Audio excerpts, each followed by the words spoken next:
আসসালামু আলাইকুম। জীবনকে যদি আপনি সুন্দর করতে চান তাহলে একটি কাজ আপনি করবেন। এই কাজটি হচ্ছে আপনার মনটাকে আপনি পরিষ্কার রাখবেন।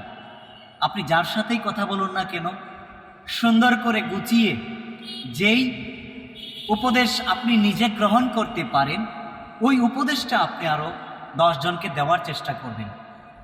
একটা বিষয় মাথায় রাখবেন, হয়তোবা আপনার সৎ পরামর্শমূলক উপদেশটি তার জীবনের ক্যারিয়ারটা পরিবর্তন করে দিতে পারে, তার ফিউচারটা পরিবর্তন করে দিতে পারে।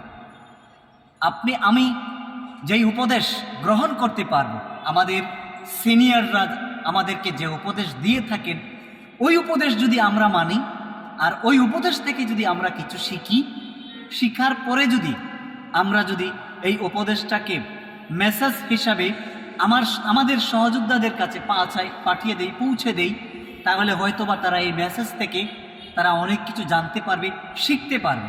জীবন হবে অমায়িক সুন্দর, দেশের অর্থনৈতিক ডেভেলপ হবে এবং নিজের মাতৃভূমি, নিজের জন্মভূমি ডেভেলপ হবে এবং যে এলাকায় আমরা জন্মগ্রহণ করেছি ওই এলাকার জন্য আমরা কিছু করতে পারব। জীবন সুন্দর তখনই হবে যখন আপনার মাতৃভূমিটা সুন্দর হবে।